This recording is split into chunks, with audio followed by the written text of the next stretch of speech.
Hey everybody, welcome to Mat Men, your source for all things professional wrestling. I'm Andrew Zarian on this Royal Rumble Eve show, I guess. This is our preview to Royal Rumble and everything else happened in pro wrestling. My God, what a crazy week. But before we go into it, I want to introduce to you the one and only Chicago whistleblower, Rich Stambolian. Hey, put those boxes down. You're not supposed to lift them. Is that what you do? That's what I do. I go around the docks and I make sure that only union guys touch the boxes. Perfect. That's absolutely perfect. Holy moly. What a big week. We've had a tremendous week for the show. On top of it, our TikTok has blown up. We're now TikTokers, boys and girls. 30-something-year-old men. One is close to 40 and the other one is getting close to 40. We're now on TikTok. And my God, actually, I was shocked. Jonathan, a big shout out to Jonathan for hooking up the TikTok for us, doing all these videos in our chat room. It's like 100,000 views in a matter of 3 days. Unbelievable. So if you guys are on TikTok, go follow us. Mat Men Podcast on TikTok. Mat Men Podcast. I'm sorry, Mat Men Pro Wrestling on TikTok. Mat Men Podcast everywhere else. And on F4WWrestlingobserver.com. You can check us out on the F4W online website. Do you want to talk about what we're going to do with them on Sunday? Or do you want to save that for the middle of the show? Let's save that for the middle let's do possibly end. You know, we got to leave them wanting more. Yes, always wanting more. And my God, what a week for news. We've started the week off with some really big stuff. I guess this is, obviously this is the lead for the week. And that's NBC Universal's Peacock service absorbing the WWE. NBC Universal has struck a deal with WWE and for the WWE Network. This is big stuff. And Rich did a great job with the breaking news. I was in the city. I was in Manhattan on Monday. And was it Monday or Tuesday this happened? I think it was Monday. Yeah. It was Monday. And we did a little news segment. It was like breaking news kind of, and we immediately, thanks to Mr. Gonzo and Jonathan and the four of us coordinating, we immediately posted something. And the cool part about that is we got the story out there, but people seem to really like our little news breaks. And yes, we are on TikTok. That is for real. That is for real. So this is a tremendous. This story has so many different layers to it. I think it would be a detriment if we don't break this down. And over the week, we've gotten so many questions regarding this because there's a lot of in-betweens here, right? There's a lot of we don't knows. So let's start with what we do know. So what we do know is that the network is now an exclusive on Peacock, NBC Universal streaming platform in the U.S. and will not affect other markets. So the UK market, Europe, Canada will not affect them. This is only for the U.S. WWE Network will still work in whatever other country, is affected by this or not affected by this, like Australia and other countries. Yeah. This is starting on March 18th. The deal is worth $1 billion over 5 years, so about $250 million a year, which I want to talk about that number a little bit on the business side of things because that's an interesting number, right? Because already NBC's in for like tremendous with them, right? How much are they paying for Raw on USA? They're paying it was something obscene, right? It was like $400 million a year. Yeah, but they've always had like NBC and WWE have oddly had like a long history. Tremendous 30-something year history. So the deal's worth $1 billion. Current subscribers will be transferred over. This starts with the Fastlane pay-per-view, and it also includes Wrestlemania. So they are not going to a pay-per-view model for the Big Four, which I'm very surprised. Listen, I'm not disappointed at all, but we've seen the success of UFC with pay-per-view. Pay-per-view's not dead. I believe the Conor McGregor pay-per-view is going to do about 1.4 million subscribers.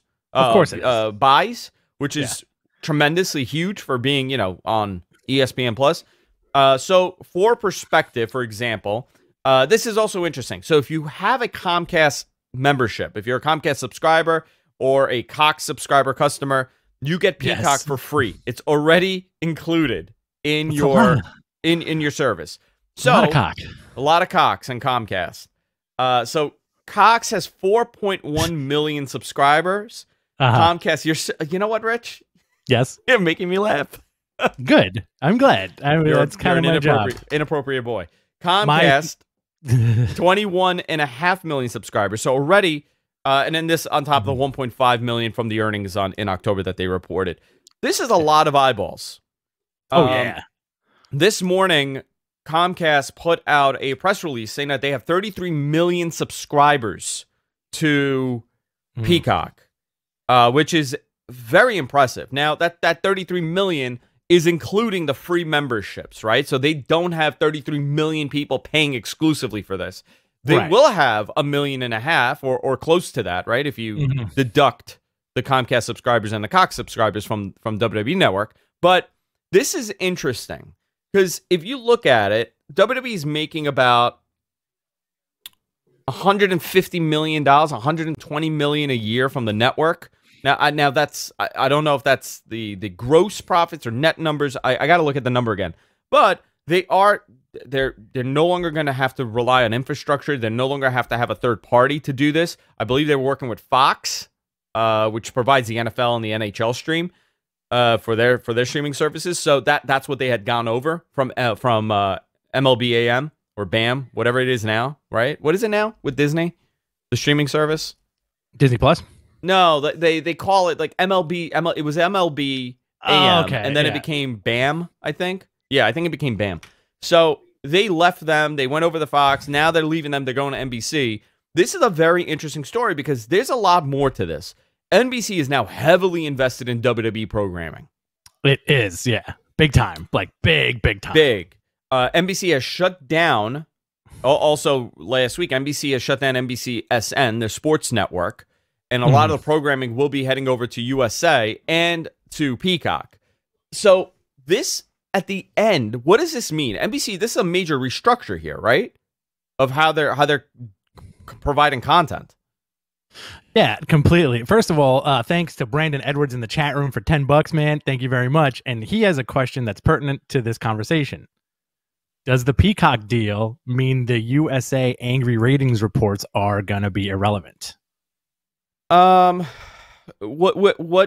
angry ratings report? I want to say that it's the low ratings for Raw.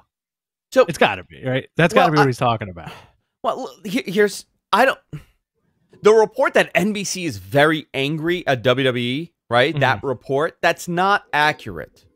You know, I'm talking to people at NBC constantly because of the advertising stuff that I'm involved in. So I have a little bit of an in with this, and I'm able to have a conversation with these guys. And whenever the conversation of WWE's ratings come up, it's never this like, holy moly, we're in DEFCON 1. It's, you know what? We want to work with them into bringing the ratings up because who wouldn't want better ratings? But if you look at the overall ratings on NBC for USA Network, WWE is ahead. Yes. And if they did not have WWE programming on there, they would be in big trouble as far as network ranking goes. USA's not the powerhouse that they were when they had Suits and they had, what did they have? They had Suits, that was a big hit for them. They had Monk, that was a big hit for them. Psych. I mean, that was how many years ago, though? That is true. You know what? Like, I feel like we're so inundated with the USA stuff because, like, it just seems like it was yesterday that Psych, Suits, and Monk were on, and also like a lot of Crisley. Is Crisley their flagship? Crisley is probably their biggest flagship right now, which is not a good sign. But hey, you know what? I mean, La Femme Nikita was not a great draw for WWE in the early days. I'll tell you that. So they really don't have a secondary program where you're saying, you know what, this is getting tremendous numbers.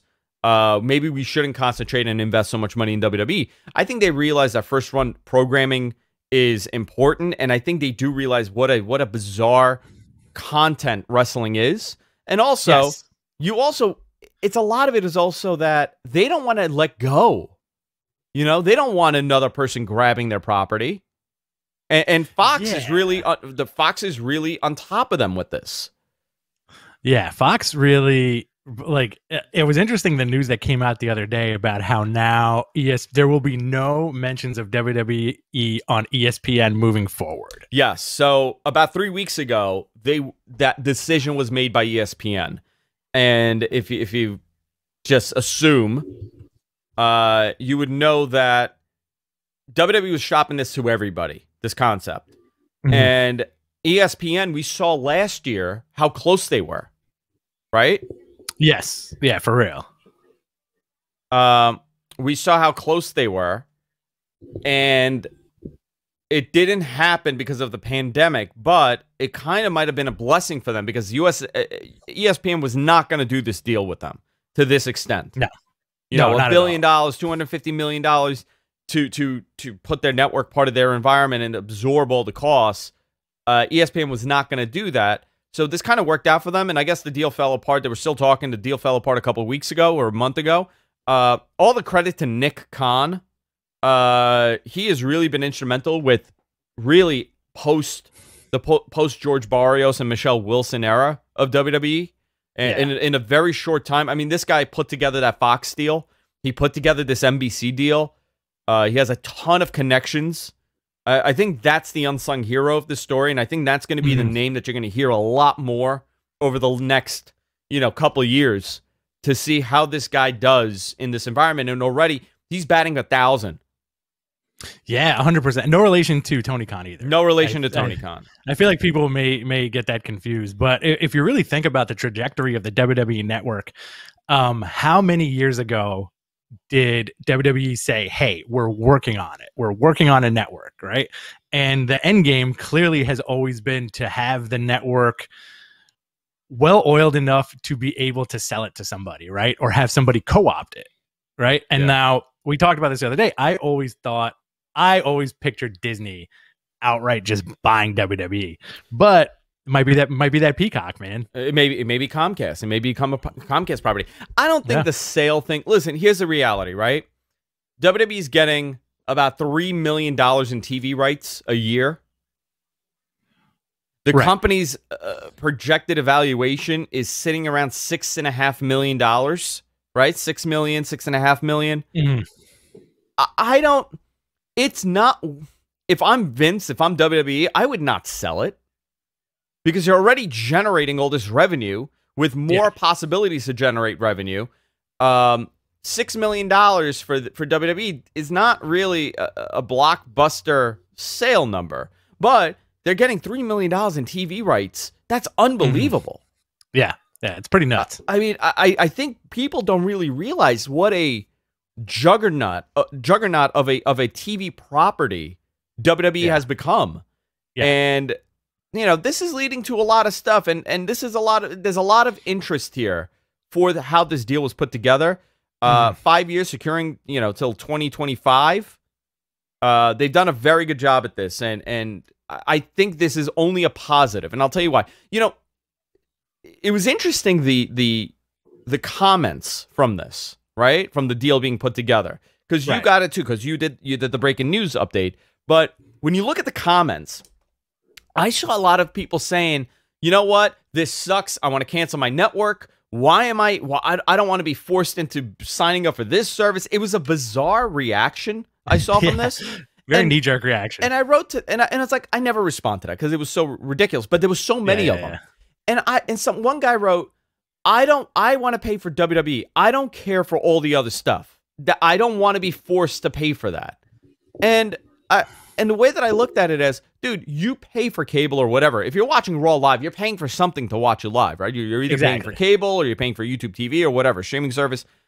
You're not, and you're paying $50 freaking dollars or $60 to watch that one show. If that's your argument, right. That's just how it is, dude. You're getting more. You don't have to watch the other stuff. Fine, whatever. It's just a bizarre argument that you're being forced to come in contact with The Office. But that's you know what that is. I'll tell you who those fans are. Those are the guys that eat, sleep, and breathe wrestling. Like whenever we go to wrestling shows and we're waiting at the train station, those are the dudes who are covered head to toe in wrestling gear and paraphernalia, who like all they care about and all they watch is pro wrestling. So of course they're not going to care about The Office. They're not going to care about Friends. They're not going to care about Seinfeld. I think that's why these guys get like butthurt, because they're like, well, I don't even remotely want the chance. No Friends in Seinfeld. You're wrong on that, Rich. I got to correct you. Oh, no Friends in Seinfeld. Time Warner. That's right. Time Warner. Okay. So The Office, right? So this dude's gonna get butthurt of like, God forbid Michael Scott shows up on my TV before I have to watch Raw from 1997 for the 1,000th time. I think what you're talking about is a very small group of people. It is a very small group. Who just like to get mad at stuff that you really shouldn't get mad at. I'm surprised by that. I think this is only a positive. A lot of people are not going to have to pay for the network. The network is going to have access to 26 million possible eyeballs now. 33 million possible eyeballs opposed to 1.5. I think that's something people aren't thinking of when we talk about these numbers. You want to talk about WrestleMania hitting over 1 million viewers? This is your chance. This WrestleMania, shockingly, could be the highest rated WrestleMania of all time. I mean, that's a possibility. The viewership. If they're sitting at around 1 million mark, give or take, now you've taken that entry into a whole different level where you have 33 million possibilities to garner viewership. Obviously, they're not going to get 30 million viewers. They may get 1.5 million. They may get 2 million. They may get 3 million. Which is still awesome, but you also have to think about like what WWE has always wanted was for WrestleMania to be the perfect drug. That's your gateway drug to WWE, right? WWE, and to make it appointment television, to make WrestleMania appointment television, I think that's a smart move, and it will definitely get tons and tons of more eyes on the product. Like I, for one, know that people that I know that don't watch wrestling, if WrestleMania is on TV like the Super Bowl, they'll watch it. Yeah. So the ads, the way that this is going to work, $4.99 for ads. The ad model probably going to be pre-roll, and I don't know about mid-roll, but pre-roll, post-roll, right? Ad-free, $9.99. So you're already paying that. If you don't want to pay it, $4.99, whatever, works out great. And you have Comcast or Cox, free. Free with $4.99. It's a $4.99 free. If you want to pay more, you can get the $9.99, whatever it is. But this is a positive. I'm curious to see where this takes WWE. Listen, dude, they're a juggernaut. When we talk about the AEW versus WWE, whatever it is, it's not. I hate to compare the two because one has a 60+ year history, or more than that, and the other one is 2 years. So I think it's such a silly comparison because this just shows you media connections over 30 some odd years with one specific network. This is the outcome. They trust the brand. They want to partner with you, and they end up throwing $1 billion at you. That's what Vince has been able to create. This is going to be his legacy. Forget about all the crap that he's done on TV. His legacy is going to be he was able to take this product and turn it into this juggernaut. Oh, 100%, dude. It's, like, you cannot compare the main WWE War Machine to anything. Like, it's something that probably will never be achieved in sports entertainment again, right? Yeah, for a very long time. For a very, very long time. So, to kind of sum this up, this starts March 18th. I'm sure there's a lot more news that's going to come out as far as, how the streaming is going to be handled, how the interface is going to be handled. There's a lot of unknowns here. But there's two possibilities now. One, how likely is it that eventually WrestleMania will be on network TV? Oh, I think it's going to happen. It's definitely going to happen. I mean, they've tested the waters with showing free events on network television before. Yeah. And it does decent. It doesn't do terrible. I mean, they've done, by the way, they've aired WrestleMania on NBC before. Yes. They've aired shows on Fox before. So this is, and about 1.5 years ago, when this Fox deal happened, I was told repeatedly that for many people within the WWE, their agenda is to turn WrestleMania into a Super Bowl-like event on a network, whether that's Fox or whether that's NBC. You know what's very interesting? No peep from Viacom, right? No. There is a reason for that. Do you know the reason? A lot of sour grapes from both sides from the Spike deal. Okay. Yeah. Yeah. This is all fascinating stuff. I love this stuff. By the way, this is up my alley. This is exactly what I love to talk about when it comes to wrestling and like the projections and stuff. I love all that stuff, but like I like the business, the day-to-day stuff because it's so fascinating to me. But if I'm going to take a guess, I would say there's a very good chance next year's WrestleMania will be on network TV. Yeah, 100%. 2022? Absolutely. Dude, here's a great example. 2022 main event, Roman Reigns and The Rock on NBC. Oh, forget it. Also, do you know what debuts on NBC in a couple of weeks? Young Rock. Oh, there you go. So look at this tie-in, guys. It's just We're meant amazing. to be. And where's the XFL going to air? NBC. Possibly. We'll find out. There's a lot of questions.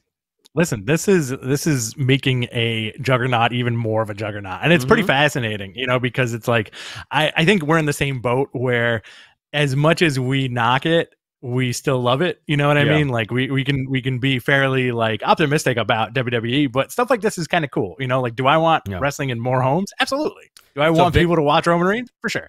I want to thank Faustino again, $10 in the chat, and Vinny, $5. I'm going to save that question for the end of the show. Vinny submitted at the end when we're doing our Q&A. Let's talk about something else right now. Let's talk about Raw, the go-home show for Raw. Man, with all this positivity that we're talking about with WWE, I got to tell you, talk to me. It is a difficult show to get through. Very much so. And I hate saying that. With so many positive lights within the show. Yeah. You know, like it's so bizarre when we talk about Raw, and obviously it's the 3 hours, right? And that's what makes it difficult because it's so long. But there were a lot of cool points. Beginning, Raw starts out. Miz and Morrison come out. You got McIntyre in the ring. We got Goldberg in the ring. Miz and Morrison took finishes from each one. One took a spear. The other one took the what's the kick? Claymore. Claymore. I was gonna call it the. I swear to God, I was thinking Bromy. I don't know why. The Bromy, bro. I want to call it the Bromy kick. All right, let's go with that. But, okay, cool, whatever. They set up a possible cash in on Sunday, which I don't want to see. No, you don't want them. Listen, the Miz. Let me tell you something. The Miz deserves better than what's happening right now. You know what? The Miz does deserve better, and I think Drew deserves better, and I even think Goldberg deserves better. Right? You think so? I do. I do. I don't think, you know, you got to set things up for success, right? Yes, 100%. They have not set this up for success. In order for something to be good, Roman Reigns, with everything they've done with that guy, they've set him up for success, even when it was bad. This is not set up for success. This is set up for just complaints. And I get WWE's logic somewhat. I get why the fans are upset by this. I'm not really looking forward because I got a really bad feeling about this match. But okay. I'm just gonna. We'll see on Sunday. We'll see on Sunday. By the way, since we're talking about Sunday, you want to break the news? No, go for it. Go for it. Okay. So this Sunday is the Matman Watch Along, and we're doing something a little different. We're teaming up with F4W Online, WrestlingObserver.com, to broadcast our watch-along on the F4W Online YouTube account. So I encourage you guys, don't go to the Matman one. We will possibly, I think we'll do a post-show on the Matman one. We'll swap it over. But head on over to F4W Online, check out their YouTube, subscribe to them, and you'll see us. We'll pop up, and we'll be on there. And maybe a couple surprises during the show. Yeah. You got a couple phone calls. You never know. Listen, maybe Dave Meltzer will be in studio. I'm not telling you he is. I'm not telling you Dave's here. I'm just saying maybe. But he might be. He might be. It's possible. Dave Bautista might be here too. Dave Bautista might be here too. It's a possibility. All the Daves. They could all show up. Dave Finley. Yeah, all of them are going to be here. I don't want to concentrate so much on Raw because it was in the beginning of the week, but Edge showed up. Man, you know what? I'm going to ask you about this. Shoot. Why wouldn't you, promote Edge is going to show up on Raw, right? Promote it. Because you already promoted Goldberg. You promoted McIntyre. Might as well get Edge in there and make it into a bigger deal. Or B, why wouldn't you save him for the Rumble? I think if they... This is a bizarre thing that WWE has done in the last few years, right? Where they'll cheat the return, like, in a weird way. I really would have preferred 2 years in a row Edge surprise return at the Rumble. That shit would have been awesome. You know, the promo he cut, very, very good though. Very good. He's been acting has been the best thing this guy's done. It changed his entire promo. Absolutely. Like his promo was fantastic. I think like Edge is a heavy favorite to win the Rumble also, but I would have liked, and like you said before, like a lot of these guys deserve better. I would have liked a little more oomph You know what I mean? With Edge, because he's a legacy guy. Like, he could still go.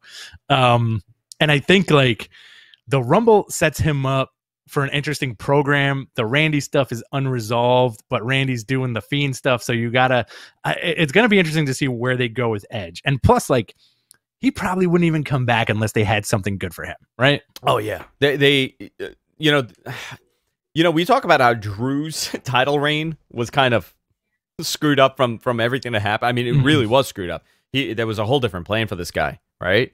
Rematch with Brock at SummerSlam. You had all these things lined up.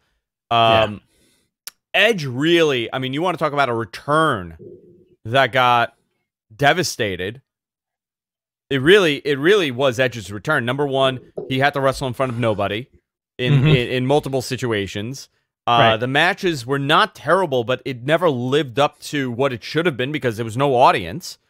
Two, and then he got hurt. He got hurt bad, and he was out for months. So I don't think they want to risk. I think Edge is one of these guys that they're not going to do this bizarro Kurt Angle thing where he's, losing to nobodies. Right. It's got to be big. It's got to be impactful. But then again, how did WWE handle the Daniel Bryan return?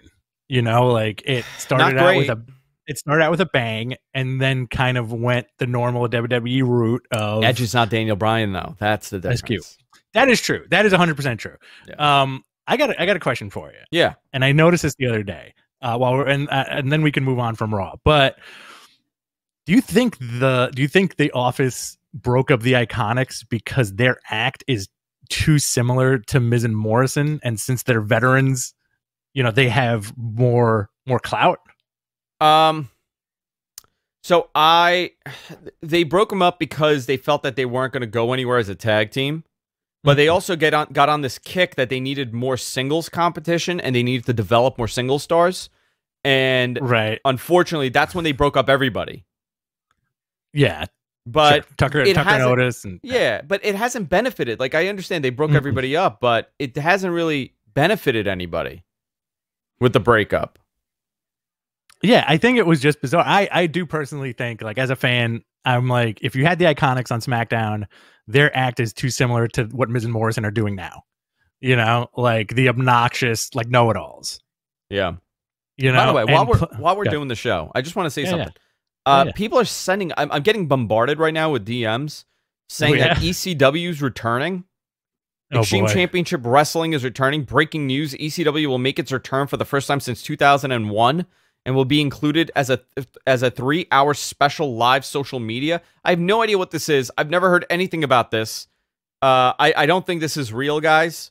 So please, listen. If you're breaking the news, you break the news. But I'm not breaking that news. I don't want to see Sandman. You don't want to see Sandman? I don't want to see Sandman now. I want to see Sandman from like '99. I don't want to see Sandman now. This is not real. I'm just telling you.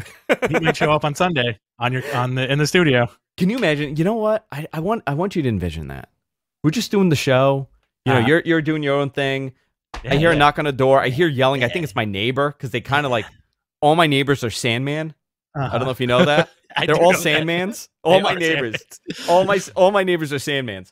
And 100%. All of a sudden I open the door and it's just Sandman just standing there, ripped up shirt. He's like, "Hey, you got a beer?" And he just comes in. Makes himself at home. Yeah.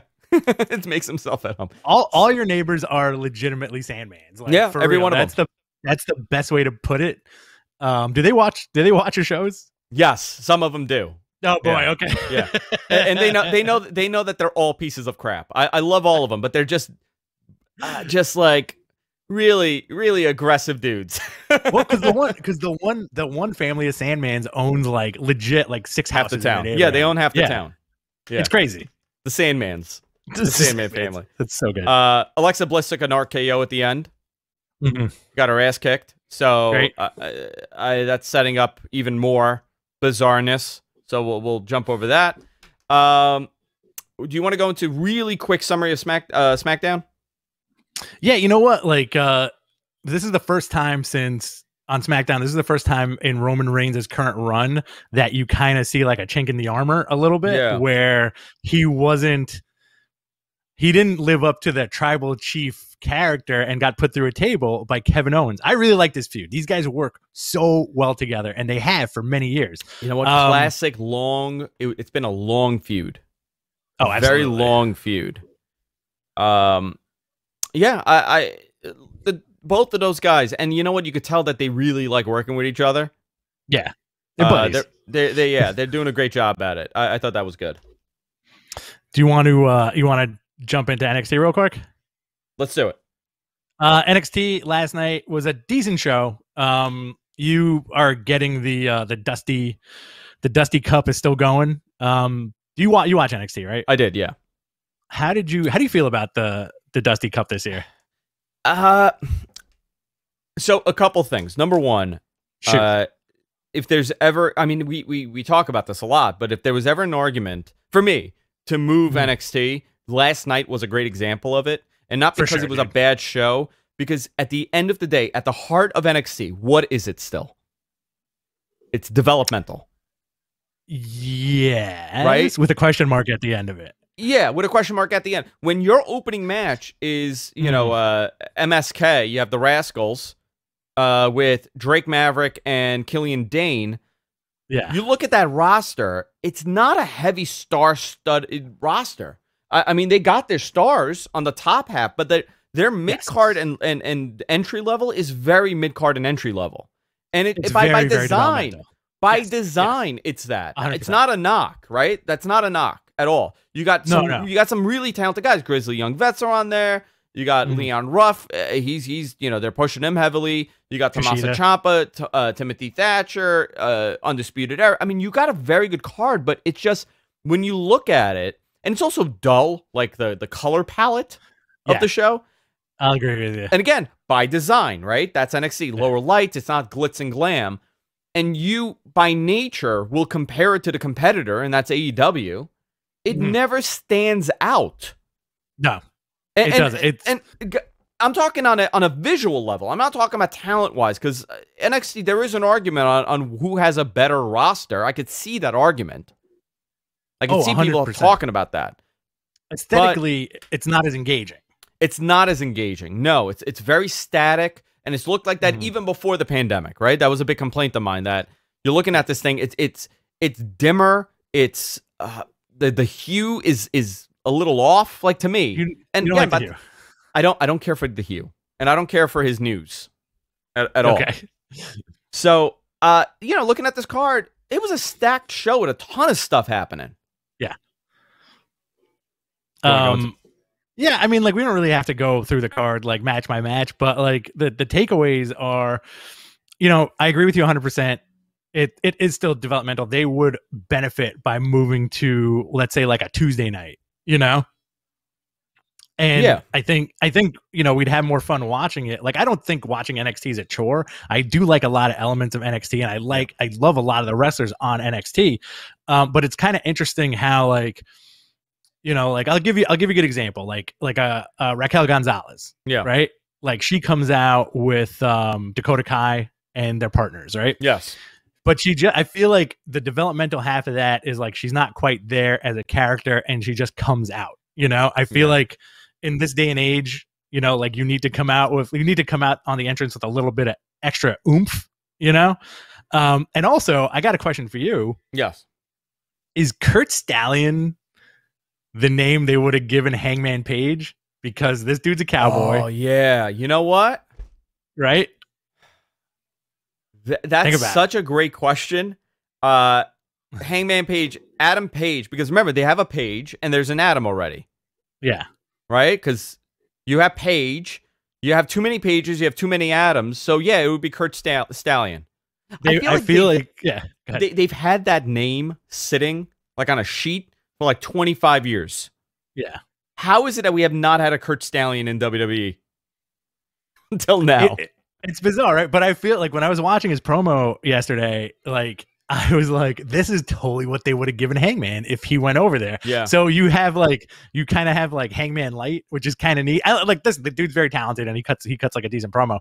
And also, like, you could make the argument that NXT is like the quote unquote wrestling show. Yeah, dude, it is. There's nothing. And again, when I'm saying that the visuals are off, and I'm not saying they should change it because of AEW. I'm saying to the layman. I'm not talking about us. I'm talking about to the layman, to the guy that's channel surfing. When you see NXT and then you see AEW for whatever reason, you fall into this thing and you want to see it, you're going to look at AEW and say, my God, this looks like a way better, bigger production because it's brighter. The color, it's aesthetically. If I'm putting two of them next to each other, you're going to gravitate towards AEW. And that's not fair for the product of NXT because the product is really good. It's a great wrestling show. It's a very good wrestling show. And these guys are very talented on the card. And you could see that they're growing. And a lot of these guys are going to become big stars. But there's something off. They've lost it. They've lost that thing that really propelled them from 5 years ago. Do you think do you think there's like the subtext of it being slightly overproduced because now it's a 2-hour show on cable television as opposed to an hour show on the network? It could be. I don't think it's overproduced at all. I just think that they have a lot of things. You know, when you have a 1-hour show, you're able to protect the talent because you have less talent on TV. So now, not only did you take people away, you took the Matt Riddles away, you took who did they move up? They moved up. Who the last move up? Rich. Matt Riddle, Keith Lee, Ricochet. Right, Ricochet's another name. Yeah, Ricochet, Apollo. Like I feel like those guys kind of Aleister Black. Those guys kind of moved up around the same time. Now let's play with this. Aleister Black, Andrade, Keith Lee. I'm sorry, Aleister Black, Keith Lee, Matt Riddle, and Aleister.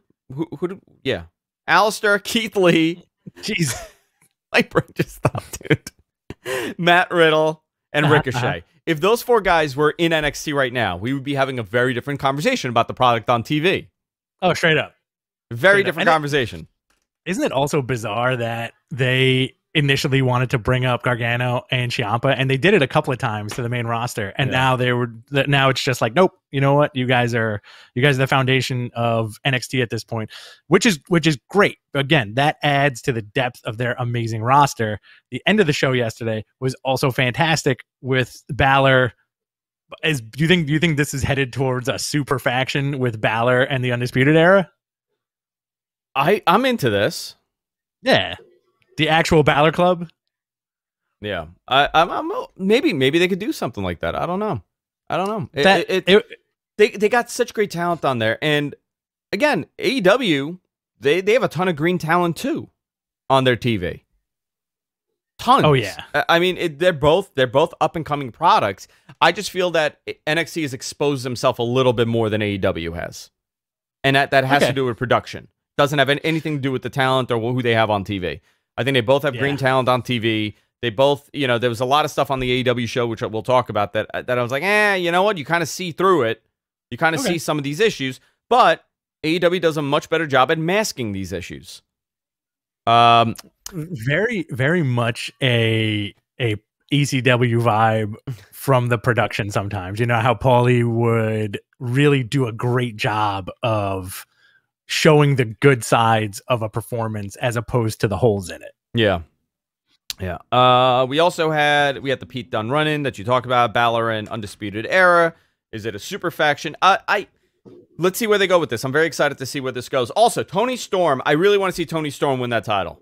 100%. Right? I think we all agree on this, that Tony Storm should win that the women's NXT title. Agreed. Good. All right. Excellent. Signing off. Okay. All right, guys. See you later. AEW last night started off with a tremendous technical issue where nearly everybody missed the Eddie Kingston Lance Archer match because the service went out. The satellite truck. Crazy, right? Yeah, it happens. Eddie Kingston did defeat Lance Archer. I did not get a chance to go back and see it, but I was told that it was a very good match. Moxley loves morning sex. That's another. Who doesn't? Who doesn't? We learned that. Ryan Nemeth was on. Dolph Ziggler's brother. Dude, it was actually, he should. He's his brother, but he looks just like him. They look so much alike. I wish they called him like Zork Dergler. Zerk Dergler? Yeah, Zerk Dergler. Hangman Page, whatever, it was fine. Matt Hardy thinks Page is homeless.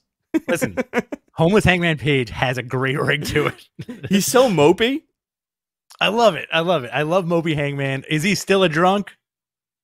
Or is he just dealing with his demons now? He's just dealing with his demons. He's a sad boy, you know? He's just a sad dude just walking around. It's all right. I dig it, man. I like sad Hangman. What did you think of the Jungle Boy and Dax Hardwood match? Oh, 17 stars. I loved it. You loved it? It was the best match Jungle Boy has ever had. Amazing TV match. I feel like all the elements were there for a classic pro wrestling battle. You had two guys handcuffed to a giant dinosaur. Yes. You had Jungle Boy, the underdog, versus the grizzled vet, and Dax Harwood, who looks like Wish's version of Stone Cold. Yes, he does. This is my little joke there. Yeah, with the knee brace and everything. With the knee brace and everything, and the bald and the goatee. Yeah.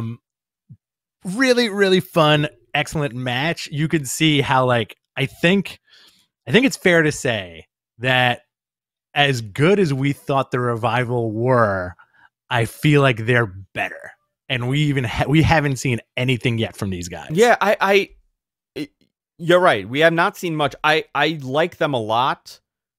This was definitely the right move for these guys, right? Their height in NXT and how over these guys were.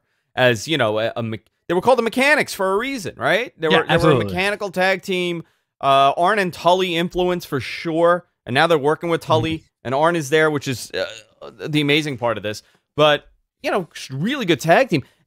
Look at the tag teams that AEW has right now.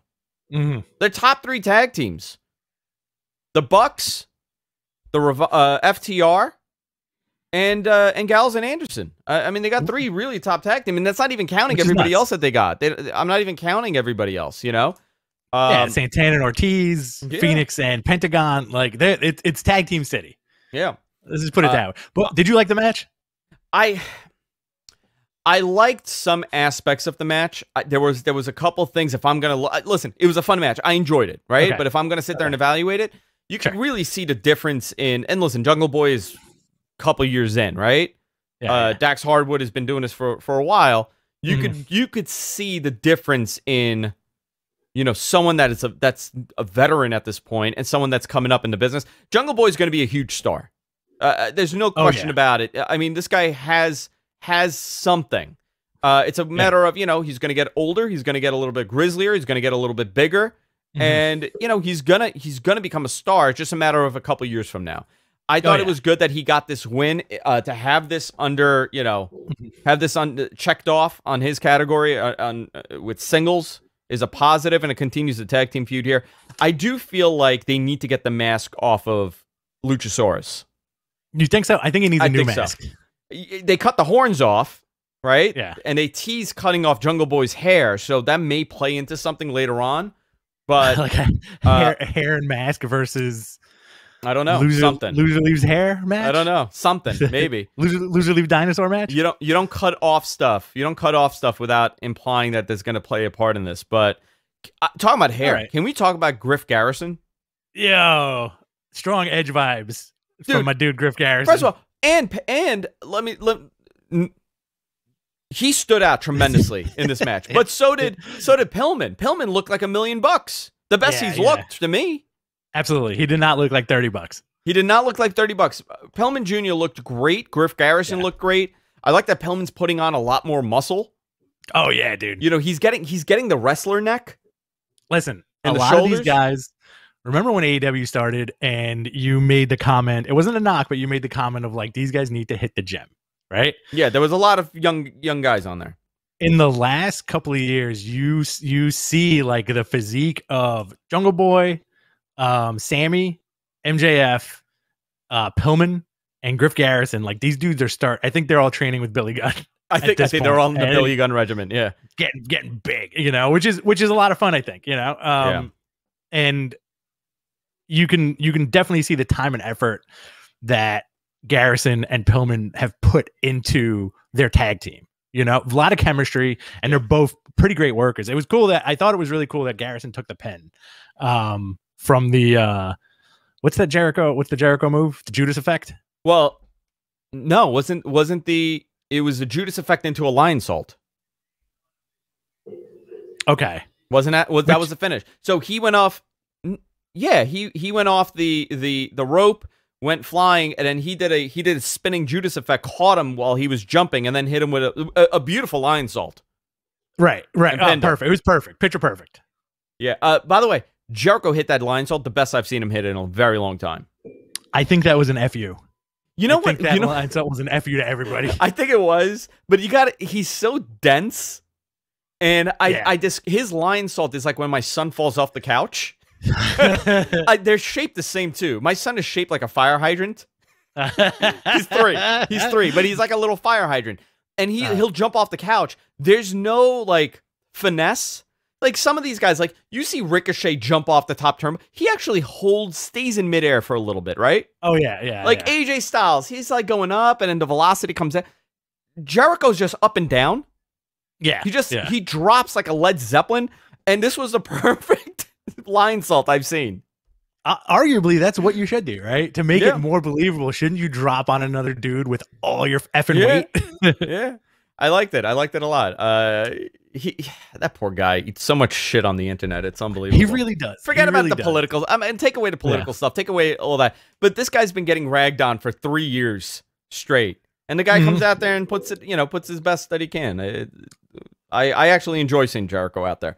What is that mentality? What is that mentality of wrestling fans where if somebody has the spotlight on them, fans will immediately turn on them? I feel like Young Bucks, Jericho's a good example. Cody got it where it's like, oh, these guys are super popular right now. F them. Who cares? I used to like them. What's that mentality about? It's fandom. Have you ever felt like that about any wrestler where you're like, now everybody knows who Necro Butcher is? I don't know, man. I watch wrestling. I always say this, right? I watch wrestling because I enjoy it. When I don't enjoy it, I won't watch it. There's a lot that I don't like, but I like to concentrate on things that make me enjoy wrestling because I would lose my mind. I would go crazy. And listen, there's plenty of commentating. There's plenty of commentating that hates wrestling and they continue to watch it. I watch and talk about the things that I enjoy. I don't want to. I just found a fire. This is hysterical. I got a Photoshop of a fire hydrant, my face on it. Oh, boy. Already. Oh no! Yeah, freaking great. I'll talk about the stuff that I don't like, and it's rare for me to get so passionate about the things that I don't like because there's so much positive. Yeah. But listen, dude, each his own. What I like, you're not gonna like. What you like, maybe I might not like. So yeah, listen. Don't yuck my yum. Don't yuck my yum. What do you want to go from here? So we have the awesome 8-man main event, right? You had I feel like Gallows and Anderson saying Bullet Club over and over again is gonna lead to something hysterical. Because it's blatant now, right? It's a blatant. I'm gonna say it. It's blatant. I'm going to say it. They're yelling too sweet at each other. What a great 8-man main event, huh? Like the Dark Order has really come into their own. I feel like they're nailing those run and gun spots like big time now. Big time. John Silver, fantastic. Johnny Hungy, Alex Reynolds, like they're like Stu Grayson, Evil Uno. These guys have come such a long way. And I think, to quote, I think it was JR who said it, we're like, they're the home team now, right? Like they're the home team faces for AEW. Dead in the water last December. Dead. Yeah. It was over. They were dead. And the reason why they were dead is because that day that thing happened, who was supposed to debut with them as a leader? Do you remember? Someone in the chat. I can't remember who it was. It was supposed to be Evil Uno originally, right? No. The leader? When they did that bizarro, like the fake punching thing, and everybody was freaking out, somebody was supposed to debut that day as their leader. Was it Matt Hardy? Was it It may have been Matt. I think you're right. I think it may have been Matt Hardy. Was it Marty? I think it was originally supposed to be Matt Hardy. It was Matt Hardy. Yeah, it was Matt Hardy. Yeah, it was Matt Hardy. Great main event. I think the Bullet Club stuff is being teased for a giant explosion, which is fine, And I think it's hysterical also that every week you get like the mentions of Bullet Club, but Tama Tonga comes out online and says like it's all horseshit. Yeah, because he's in Japan. And you got Beach Break next week, which has a very, very promising card. Yes. Let's run down this card. So far for Beach Break, we have AEW Tag Team Championship #1 contender Battle Royal. If the Young Bucks win, they choose their opponents at Revolution. Already. So at the end of AEW, by the way, at the end of the show, you had the Too Sweet happen. You had Phoenix hit the ring. He got murdered. Here comes Jon Moxley. Here comes Kenny Omega. They did a whole thing at the end of the show. Great stuff. And now this is setting up everything. So, but they also tease. They've been teasing that this match at Revolution is going to be the Bucks versus Gallows and Anderson. I'm totally cool with that. I'm cool with that too. Very cool with that. You're also going to get Dr. Britt Baker next week versus Thunder Rosa. Looking forward to this. Penelope Ford and Kip Sabian's wedding, featuring Miro as the best man. You got Kenny Omega and the Good Brothers versus Jon Moxley, Pac, and Rey Fenix. Pac cut a phenomenal promo yesterday. Where was he? He was. It looked like he was in front of a museum he got kicked out of. Yeah, he was in front of the Titanic Museum in Ireland. And he was just hanging out there. I don't know. He just went to Ireland for some reason. And he's like, I want to see the Titanic Museum. He was in Northern Ireland. He was just hanging out. It also looks like he's cutting those promos in front of like an old-timey orphanage. He's great, man. The freaking guy's awesome. Love him. Intense. Super believable. I think at some point this dude's going to get a run with that belt. Do you think, and now that this roster is expanding, do you think there needs to be a trios title at some point? There's a lot of trios going on. The trios title was supposed to debut. They were going to announce it for the Jericho Cruise this January. So remember, the cruise was supposed to happen now, right? And they had already announced that the trios title was coming. I'm assuming they've delayed it till the next Jericho Cruise, which is in October. Okay. I'm curious how that ticket sales are going to be for that thing. Probably pretty good, man. Like, I feel like people want to be out of the house and into the open water. Yeah. I was talking to a friend of mine that works at the Garden, and front office guy, and he was saying how the fear of like people are not going to want to come out to sports, with everything happening, even in like in the summer when things are a lot better. They don't have that fear. They think it's going to be gangbusters for all these events. People are going to take life. They're going to look at life as at any moment things could shut down and they're going to want to go out. Yeah. Oh yeah. So, 100%. I think they'll be okay with that. I just don't want to be on a cruise ship. Maybe I'll go to Japan. Maybe I want to go to Japan, in January. Yeah, but I don't want to. I don't want to be on a boat on an older. Would you take a trip with me? I would take a trip. Would you take a trip with me to Japan? Yeah, I would actually. Oh man, that would. You know what though? Jess would be really upset if she's not invited. Same with the wife too. So I mean, I wish there was something in January that we could do in Japan. I don't know. Maybe there's something in January. Huh. That's interesting. Let's find. Maybe someone should look it up and see if there's something in January. We need something to do at the beginning of January in Japan next year, if we decide to go. If we decide to go together, guys, we're gonna go into some miscellaneous news and Royal Rumble stuff. There's some Royal Rumble news coming in. I don't know. But before we go on, I want to remind everybody: if you enjoy podcasts, if you enjoy pro wrestling podcasts, you enjoy me and Rich. Hi. If you enjoy us, you can subscribe to us. We're everywhere podcasts are available. I encourage you guys, listen, we're growing the show. The last month has been unbelievable between the growth and the community coming together. It's unbelievable. The F4W guys, the Wrestling Observer guys, they've been so welcoming to us, which has been unbelievable and great. But subscribe to us. We're on Spotify. We're on Apple Podcasts. We're everywhere podcasts are available. Find us. Search Mattman Podcast. Subscribe to us. Listen, every time you subscribe, it helps us out, right? This is becoming a career for me. Again, I leave it and I keep coming back.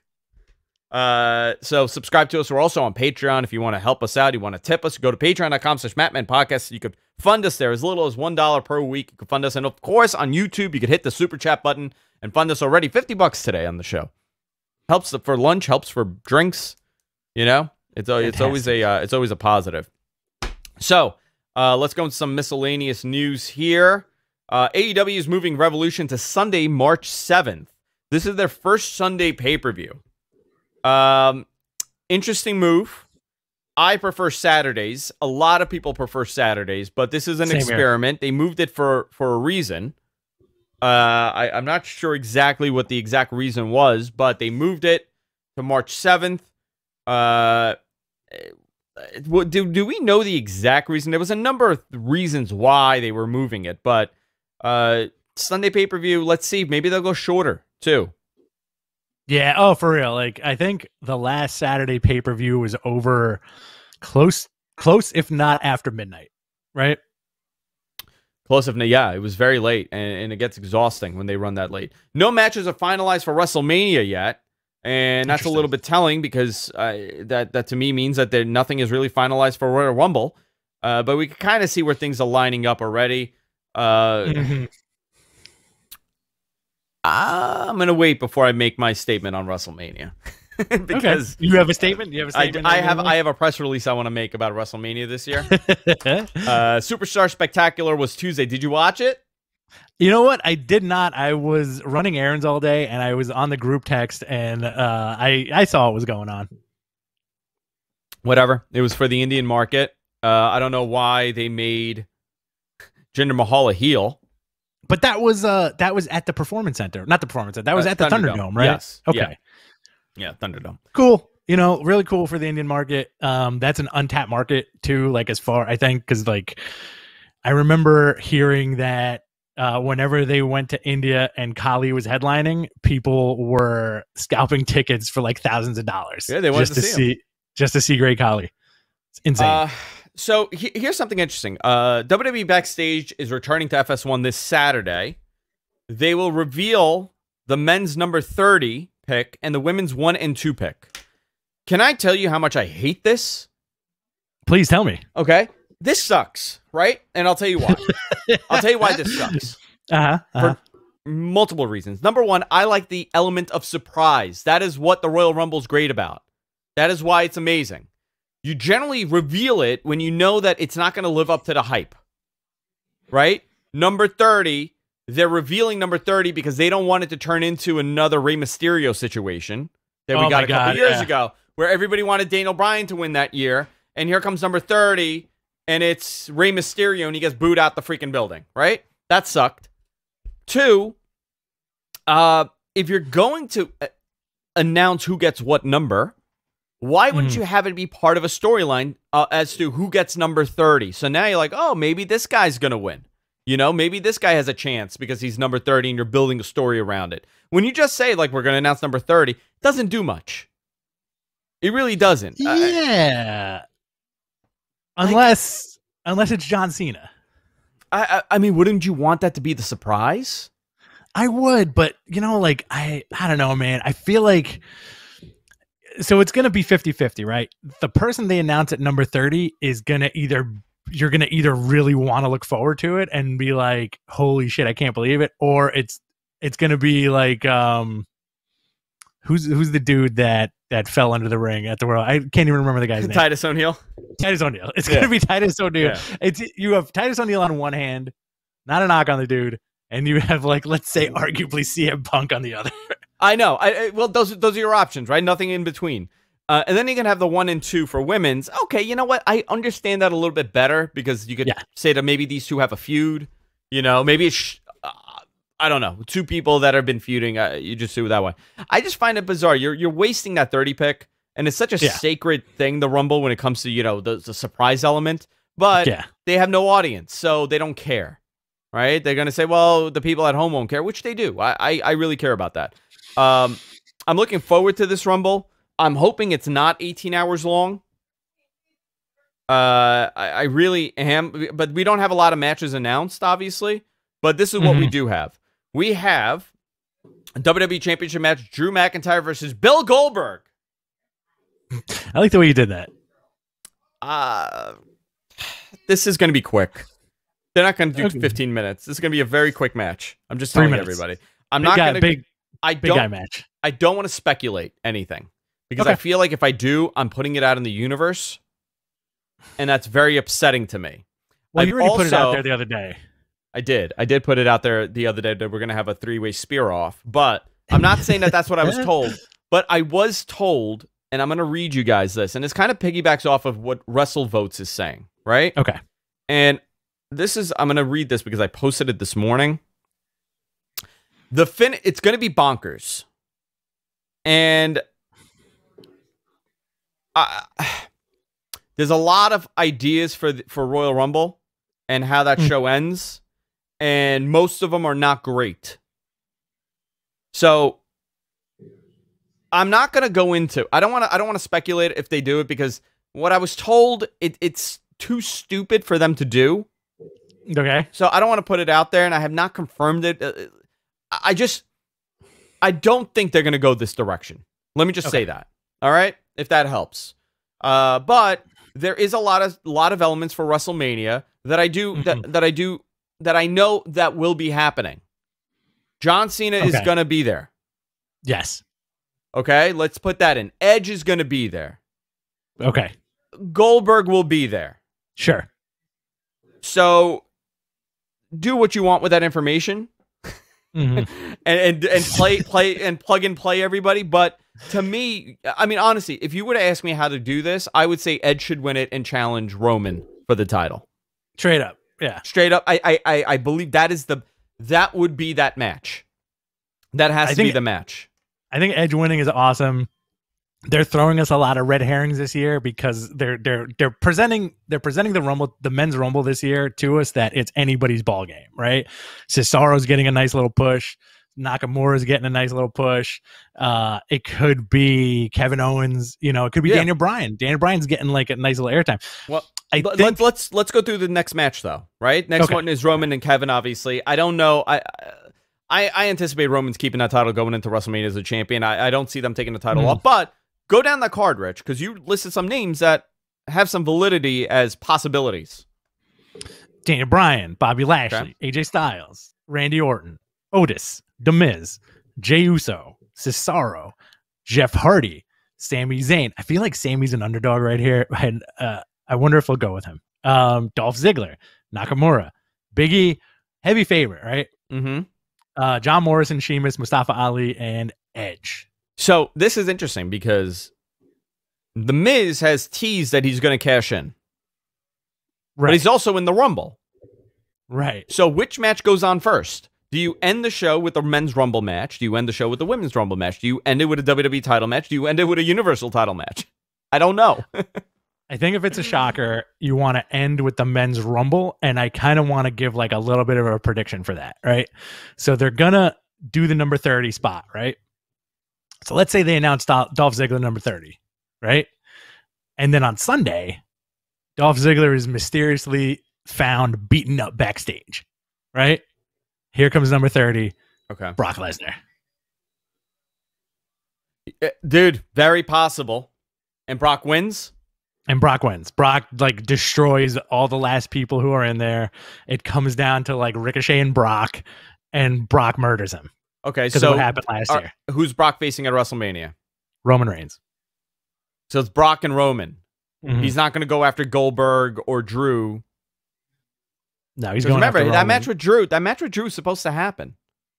Well, you could so you could either go with Roman and who's the true Paul Heyman guy, or it could be Paul Heyman pulling strings on both shows and Brock going after Goldberg and or Drew McIntyre. I would rather Drew McIntyre.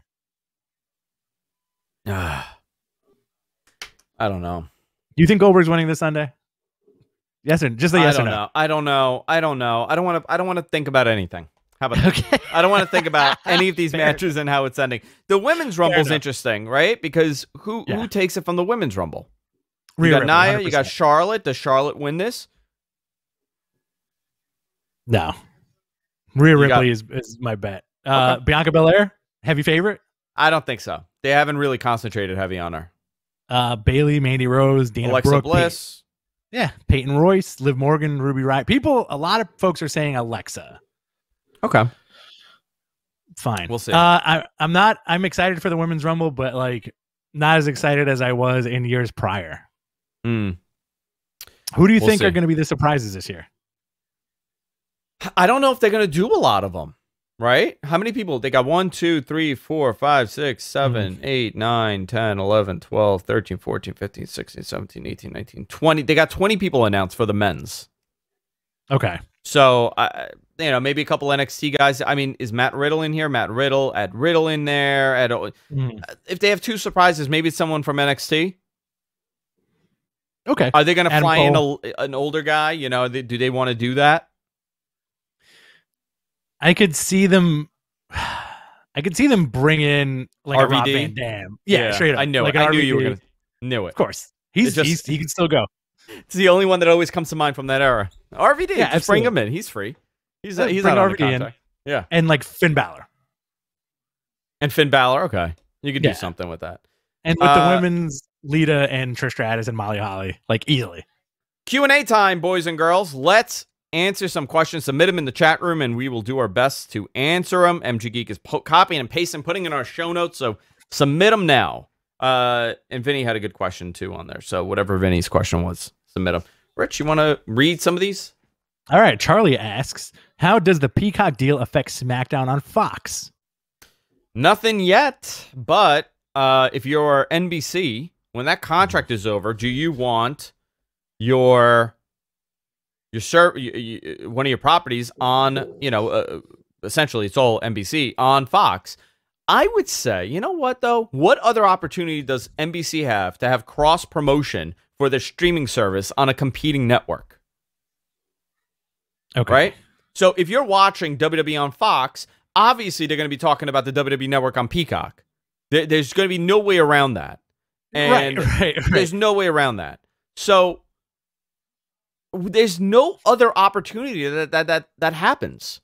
You know, if you're NBC, you want to promote a show, now you're promoting it on Fox, which never happens. I think that they're going to benefit from this, but once that deal is done, that Fox deal is done, it's going to be very interesting as to if they want to even have it on Fox, if they're going to try to bid heavy for this, or if it's just going to get absorbed into NBC.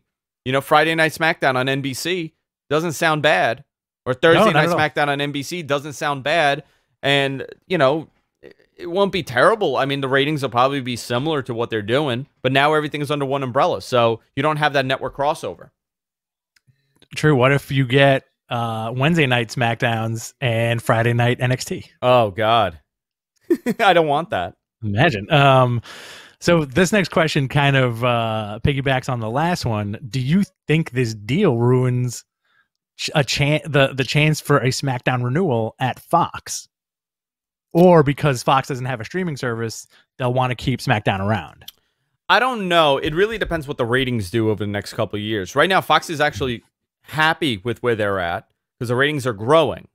So I think that's a question in a year or two when the honeymoon is over between SmackDown and Fox, and now we're like the pandemic's there's no pandemic. We're back to normalcy when it comes to putting on a show. And you don't have excuses as to why your ratings are bad. WWE kind of lucked out because they were never going to hit that 4 million mark that people were envisioning on Fox. But you know what? This might have been giving them more time to figure out what to do, because if we were not in a pandemic and TV was being very aggressive with rating, with viewership and advertising, you would have maybe had a different situation here as far as who's happy and who's not. But I think that's a good question for like a year or two from now. Okay, straight up. Moving on. Yeah.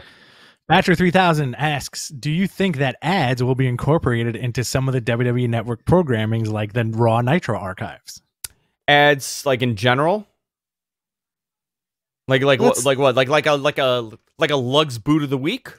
Well, let's go across the board, because if you're watching the network on Peacock, do you think you're going to get an ad break for Third Rock from the Sun? No, I don't think so. I don't think it's going to be embedded within the programming. I think what it's going to be, it's like a disruptor. So it's going to be a mid-roll or whatever. But I don't think they're going to say like, hey, we'll be right back after this, and it's a pay-per-view.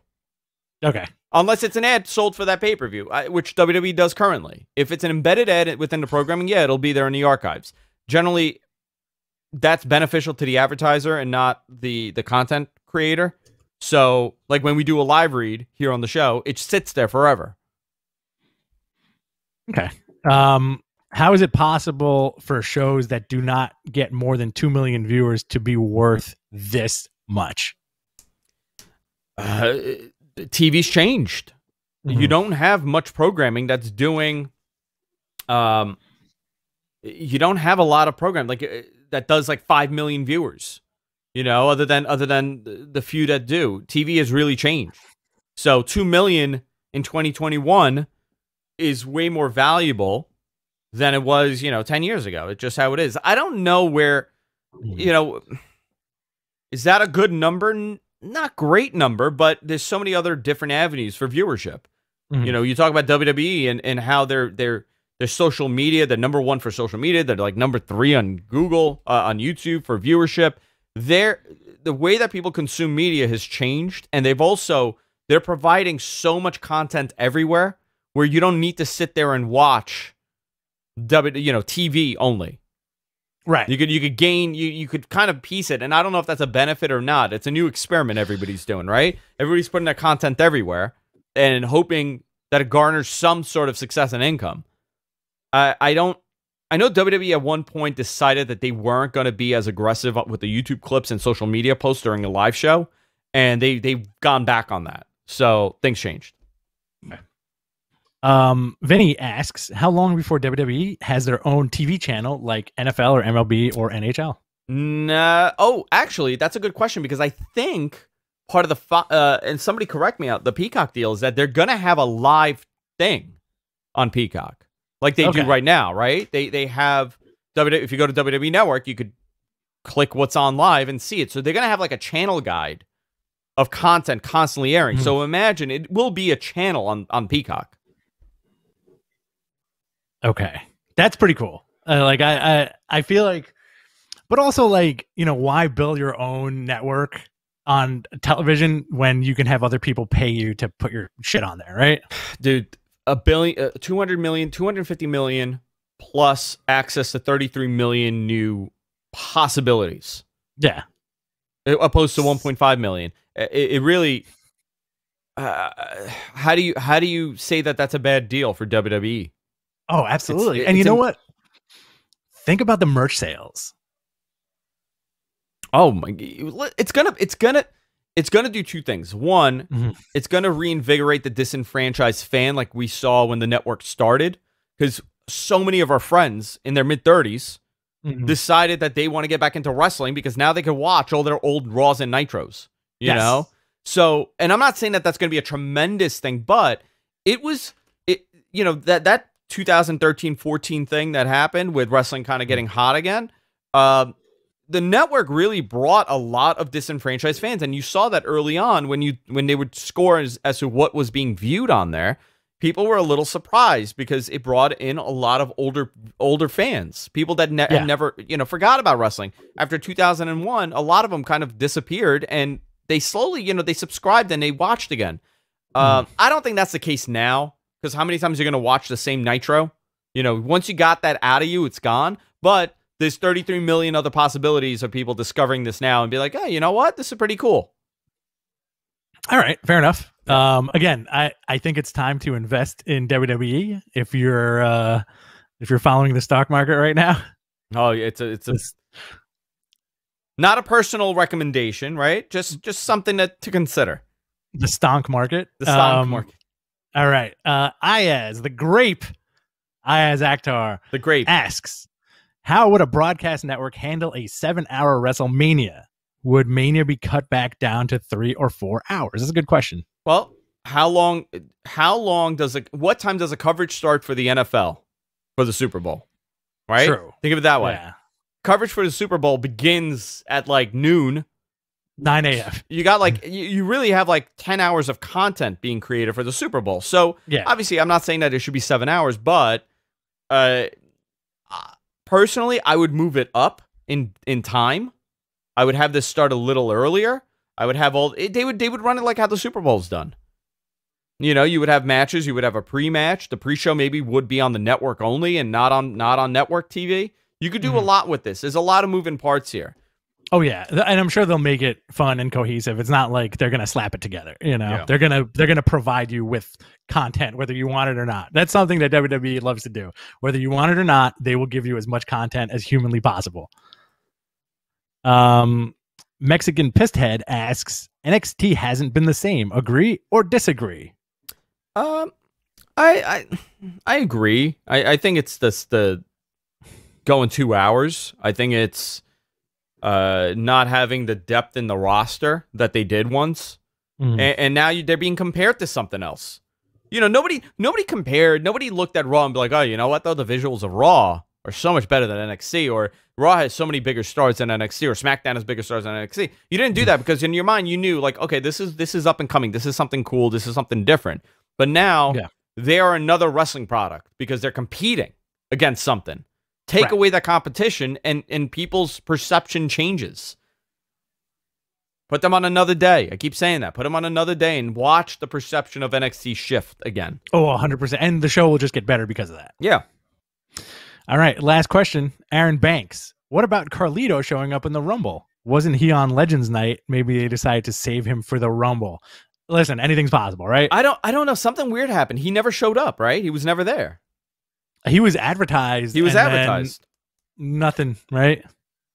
Yeah, he was advertised. So maybe, you know what? Have him as a surprise. I'd love to see Carlito show up. Number 30, Carlito number 30. That'd be awesome. Carlito number 30.